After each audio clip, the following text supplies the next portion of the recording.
Assalamualaikum warahmatullahi wabarakatuh. Waalaikumsalam warahmatullahi wabarakatuh. Terima kasih kepada sahabat wartawan yang hari ini adalah bertanya terkait video yang lagi viral di TikTok, di Facebook, dengan media sosial lainnya, sehingga kesempatan ini saya bisa memberikan penjelasan.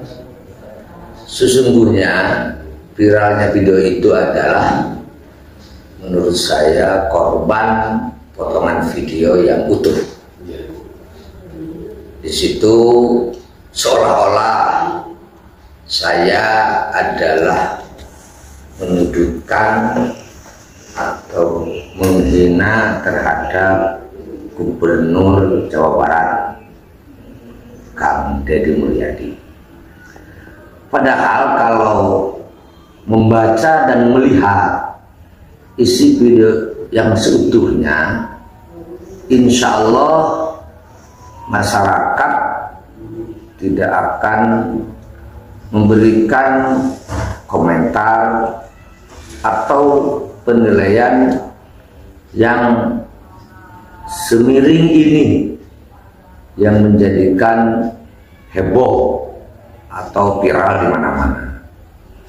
Saya mengungkapkan statement itu di saat acara pencerahan terhadap orang tua siswa, yang kebetulan saat itu adalah acara munaqosyah, tes uji kemampuan santri siswa langsung secara lisan. Saat itu saya memberikan motivasi kepada para santri, kita harus berupaya maksimal menjadi muslim muslimah yang baik, yang islami, yang qurani, yang sikap dan perilakunya walaupun sangat sulit, ya sudah barang tentu saya sendiri juga merasakan sangat sulit melaksanakan, cocok dengan ajaran Islam, cocok dengan ajaran Quran. Begitu pula kita harus menjadi masyarakat yang baik di dalam kehidupan berbangsa dan bernegara, bahwa ulama kita, guru-guru kita, leluhur-leluhur kita betul-betul menjadi pejuang yang ingin menyelamatkan umat, ingin membawa umat ke depan itu adalah betul-betul bisa melaksanakan tugas sebagaimana mestinya, sehingga konsentrasi ulama bukan hanya agama. Apa yang disebutkan berkali-kali saya di setiap daerah, tugas ulama itu satu, himayatuddin, menjaga agama; yang kedua himayatud daulah, menjaga negara; yang ketiga himayatul ummah, menjaga umat. Artinya bagaimana umat itu bisa tenang, ya harus punya negara. Bagaimana negara itu adalah bisa berjalan dengan baik, maka harus diurus bersama. Maka ulama ketika ingin menyelamatkan umat, yang mengurus negara. Ngurus negara berarti ngurus agama. Membela negara berarti membela agama. Merusak negara berarti merusak agama. Hancur negara berarti hancur agama. Maka di situ kita tekankan santri harus berperan aktif membantu pemerintah dalam ngurus negara. Terlepas ya ada yang mewakili sebagai politik praktis, ada juga yang tidak. Artinya bahwa ulama itu berpolitik. Bahwa saya sampaikan ad-dinu huwa as-siyasah, agama itu adalah politik. Artinya strategi atau cara bagaimana menjalankan tugas agama itu agar bisa berjalan dengan baik. Lebih-lebih kita menjelaskan tentang sejarah. Contoh di Indonesia, ulama itu adalah berperan aktif. Ulama itu adalah tugasnya sangat hebat terkait membangun negara. Berupaya bagaimana untuk memerdekakan negara. Kalaupun ada beberapa aktivis organisasi seperti ada Muhammadiyah, ada SI, ada NU, itu semuanya adalah tidak tinggal diam. Bagaimana di saat penjajah negara kita segera merdeka. Itu kan terkait ngurus negara atau sesuatu hal yang berurusan dengan politik. Kemudian di saat negara setelah merdeka diganggu, ulama berperan aktif sampai akhirnya sekutu yang Inggris dengan Belanda bersatu ingin menjajah kembali Indonesia. Lalu saat itu adalah Pak Soekarno cukup kebingungan harus apa yang dilakukan karena itu kekuatan besar. Maka datang kepada ulama, salah satunya adalah Mbah Hasyim Asy'ari, Hadratus Syekh Hasyim Asy'ari itu adalah diminta pendapat lalu harus bagaimana, apa yang harus dilakukan. Itu peran ulama. Sampai 20.000 kiai santri wafat, meninggal di saat membela negara. Artinya saya memberikan pencerahan generasi muda untuk menjelang Indonesia emas tidak boleh ketinggalan, tidak boleh kalah bersaing dengan generasi muda yang lain. Saya tekankan, hari ini santri harus memiliki empat kekuatan: kekuatan intelektual, kekuatan spiritual, kekuatan moral, dan kekuatan profesional. Sehingga semua kekuatan itu adalah kita kerahkan untuk berjuang membela agama dan membela negara. Sehingga mudah-mudahan yang hari ini adalah dipercaya sampai kapanpun, kalau menurut saya pemerintah itu adalah sadar bahwa nggak bisa membangun Indonesia, nggak bisa menjadikan Indonesia adalah menjadi negara emas ketika hasil perjuangan leluhur kita nggak kita indahkan, nggak kita lanjutkan. Kita tinggalkan konsep-konsep ulama terdahulu karena kita pintar, karena kita hebat, karena kita lebih tahu. Saya nyatakan itu adalah nggak bisa. Saya mengutip saat itu adalah apa yang disampaikan oleh Imam Malik, la yasluha amru hadhil ummah illa bima saluha bihi awailuha. Nggak bisa kita menembus kepada kejayaan perjuangan negara kita manakala kita tidak menghiraukan atau tidak mengindahkan harapan keinginan leluhur-leluhur kita. Apa maunya? Indonesia ingin menjadi negara baldatun thayyibatun wa rabbun ghafur, makmur dalam keadilan, adil dalam kemakmuran, dan mendapatkan ridho Allah Subhanahu wa taala. Nah, sehingga jika ada pemerintahan tahu jasa para ulama, tahu kiprah para ulama, tahu kontribusi ulama yang notabene sudah barang tentu identik dengan pesantren, lalu ulama seolah-olah atau pesantren gak usah ikut-ikutan dalam politik, gak bisa. Siapa yang mau menggiring, memilih presiden, memilih gubernur, memilih bupati, memilih kepala desa, masyarakat? Salah satunya kalau bukan kekuatan para ulama. Siapa yang mau mengajak masyarakat untuk menjalankan atau mempertahankan pilar-pilar kebangsaan? 1. Undang-Undang Dasar 45, 2. Pancasila, 3. NKRI, 4. Bhinneka Tunggal Ika. Saya yakin ulama-ulama baik di NU juga di Muhammadiyah, di Persis, di SI itu selalu menyampaikan kepada masyarakat dalam kehidupan berbangsa dan bernegara, ayo kita sama-sama pertahankan Indonesia bisa aman. Dengan apa? Dengan 4 pilar kebangsaan itu. Saat itu juga saya menyampaikan, saya dengan pesantrennya, dengan organisasinya, termasuk dengan wadah yang kita pimpin, ada Aliansi Masyarakat Garut Anti Radikalisme, itu adalah mendukung penuh kepada pemerintahan sah. Kita siap pasang badan. Hari ini yang sah siapa? Ya, kalau presiden Pak Prabowo dengan Pak Gibran. Yang kedua, di Jawa Barat Pak Dedi dengan Pak Erwan. Di Garut Pak Syukur dengan Ibu Putri. Ya, kita berkali-kali bahkan deklarasi resmi kita mendukung pemerintahan sah. Bahkan saya tambahkan dengan catatan pemerintah itu adalah konsisten, konsekuen terhadap komitmen menjaga pilar-pilar kebangsaan. Yang 4 itu Bhinneka Tunggal Ika, NKRI, Undang-Undang Dasar 45, dan Pancasila. Bagaimana dengan pernyataan saya bahwa kata-kata seperti tolol dan lain sebagainya itu ya jika bahasa Sundanya lamun pemerintah ternyata tidak mau menghargai para ulama, tidak mau mengajak dan menghargai pesantren di dalam menjalankan tugas ngabdi terhadap negara, menjalankan tugas terhadap kenegaraan. Yakin namanya orang yang tidak menghargai orang tua, menghargai leluhur, memahami ulama, yaitu tolol namanya, yaitu adalah kurang ajar, yaitu adalah blow on. Maka saya sampai menyatakan apa yang saya sampaikan di pertawakan jenggelutna, itu artinya adalah saya sudah mentok, sudah kata-kata akhir. Siapa saja tidak menghargai ulama, siapa saja yang tidak menghargai kiprahnya leluhur-leluhur kita, karena saya meyakinkan perjuangannya itu tidak akan terwujud, akan sia-sia. Maka itu yang saya sampaikan. Yang mudah-mudahan dengan penyampaian itu adalah masyarakat, maksud saya ya terbangkitkan, terbangunkan, punya rasa semangat untuk berjuang beserta pemerintahan yang hari ini lagi dipercaya, baik presiden, gubernur, bupati, camat, lurah sampai bawah. Adapun ada orang yang beranggapan aneh-aneh dan macam-macam, bahkan ada yang merasa tersinggung dengan apa yang saya sampaikan, kata-kata, ya saya sebagai manusia biasa sudah barang tentu tidak boleh ego dong.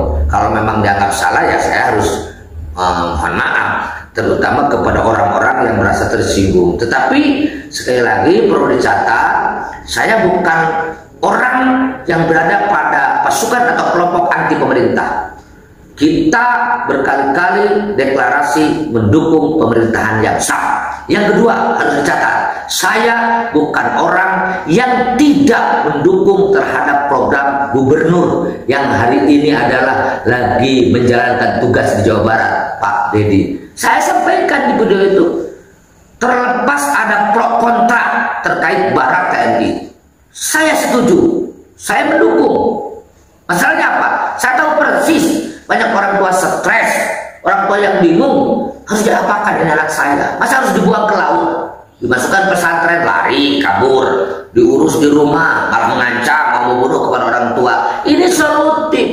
Terlepas ya orang ada kekhawatiran dengan adanya Barat TNI nanti malah dibina, dididik dengan kekerasan, malah pulang dari situ maunya gelut dan sebagainya. Nah itu hal biasa. Tetapi menurut saya itu adalah satu terobosan positif dalam konteks penyelesaian permasalahan yang hari ini sudah dianggap kompleks, terutama generasi muda. Saya sepakat, kalau tidak konsentrasi dengan bagaimana nasib generasi muda, saya yakin Pak Dedi, Pak Prabowo, atau Bupati, ini rasanya untuk menembus Indonesia emas adalah susah.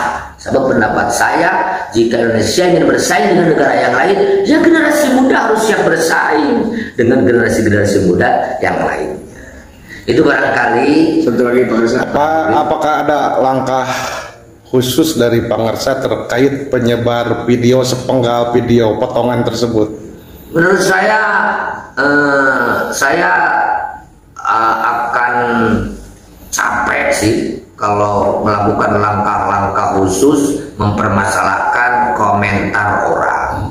Bukan dalam arti saya tidak peduli, tetapi ya silakanlah berkomentar bebas, tetapi tetap kalau kita berbicara mendukung ya dengan cara-cara yang memang memberikan kontribusi positif, mendukung. Jangan pura-pura mendukung gubernur, tetapi ketika ada orang yang memberikan masukan, ada orang yang memberikan saran, apalagi komentar, wah, dan ngajak itu dan lain sebagainya. Menurut saya ya dengan cara-cara masing-masing sudah barang tentu berbeda, strategi, teknis, cara, tetapi adalah yang positif yang bisa memberikan kontribusi terhadap bapak kita atau yang lagi viral Bapak Aing untuk lebih menyempurnakan kinerja membawa Jawa Barat ke depan menjadi provinsi yang istimewa.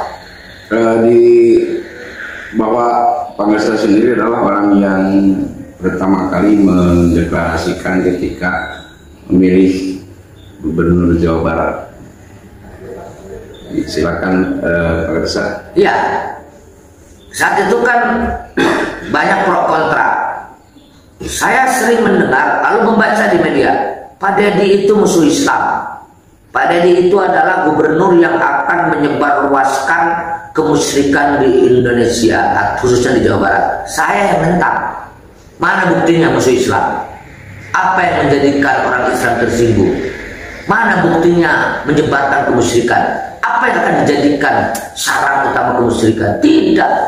Saya bilang janganlah. Kalau sudah di-framing seperti itu, ya ini adalah sudah masuk ranah syara. Kalau masuk wilayah ranah syara, orang itu jelas subjektivitasnya akan sangat tinggi. Nah, sehingga ketika kita deklarasi sangat mengharapkan Pak Deddy bekerja 5 tahun ini adalah dengan tenang, dengan nyaman, dengan cara-cara yang memang sesuai dengan harapan kita semua, yang dilindungi oleh undang-undang. Adapun menanggapi pro kontraknya orang, namanya orang banyak kemauannya, ya aneh-aneh. Lebih-lebih mereka yang memang anti terhadap Pak Deddy. Saya yakin mereka yang hari ini adalah terus menggerogoti bagaimana agar Pancasila runtuh diganti dengan khilafah. Kondisi atau keadaan seperti ini, mereka akan semakin serius bagaimana agar saya yang notabene dari pihak pesantren dan selaku pimpinan organisasi, beberapa organisasi yang kemana-mana selalu bicara pertahankan 4 pilar kebangsaan NKRI harga mati. Kang Deddy pun sama seperti itu, timnya sama seperti itu.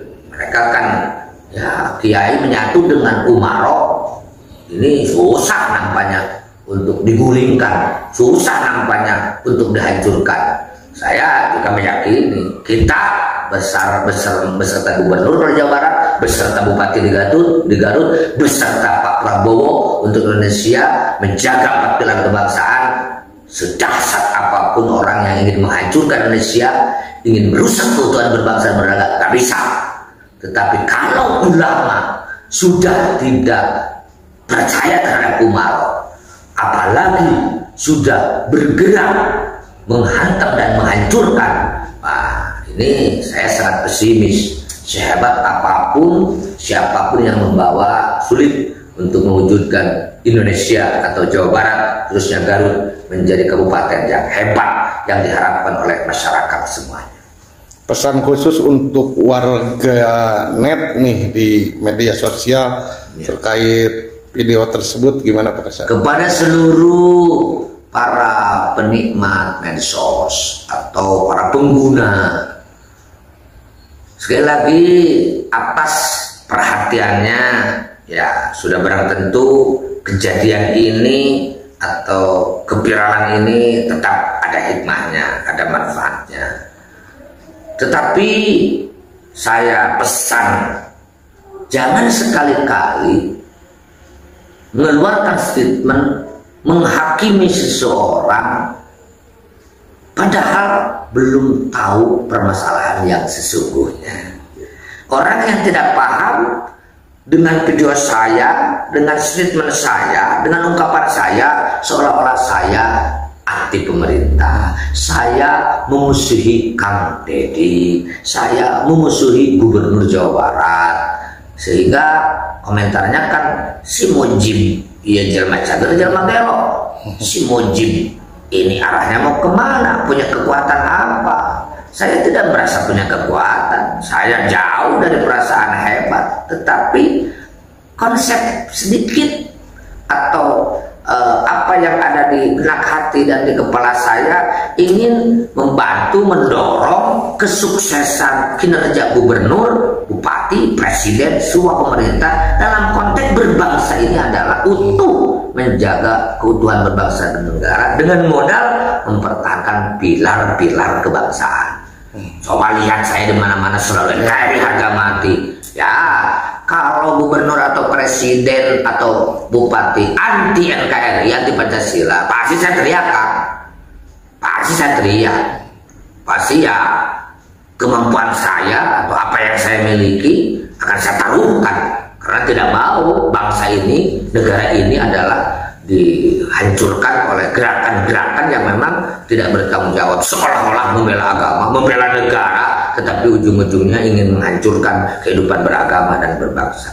Saya ingin, ayo kita damai, ayo kita saling menghargai, ayo kita saling dukung, ayo juga kita saling mengingatkan. Saya sadar satu kelebihan 1000 kelemahan. Saya sadar Anda dimanapun berada, satu kekurangan 1000 kelebihan. Ayo kita kalau betul-betul ingin membangun negara, membangun bangsa menjadi bangsa yang besar, Jawa Barat yang istimewa, kita saling mengingatkan, saling mendukung, ringan sama jinjing, berat sama dipikul, dengan mengerahkan seluruh kekuatan potensi yang ada. Ayo kita jalankan, tetapi jangan didasari dengan suudzon, negative thinking, apalagi dengan benci, apalagi dengan hasud. Saya yakin itu tidak berhasil. Cara apa yang dikeluarkan, konsep yang dikeluarkan, belajar lillahi ta'ala, insya Allah leluhur kita, pemimpin yang hari ini mimpin, presiden, gubernur, bupati, camat, saya yakin akan berjalan dengan mulus. Tantangan akan dihadapi. Pesan khusus untuk Bapak Aing, Kang Deddy Mulyadi. Kang Deddy Mulyadi, lanjut terus berjuang Jawa Barat, selamatkan Jawa Barat dari kelompok atau aliran-aliran yang sampai hari ini belum siap menerima ideologi negara Pancasila. Kang, pokoknya mah hari dina jalan bener mah sok sanajan ABCD komentar bismillah, insya Allah akan diberi kelancaran dan kemudahan. Abdi pesen pokoknya mah Jawa Barat luas, segala ayat di Jawa Barat, sadaya komponen, semua kelompok yang sama-sama ingin membawa Jawa Barat istimewa, mendukung Akang, ajak ngobrol, ajak badami, ajak sharing kumaha carana supaya Jawa Barat benar-benar istimewa, pangbadagna jeung pangalusna. Hatur nuhun, salam sukses selalu. Assalamualaikum warahmatullahi wabarakatuh.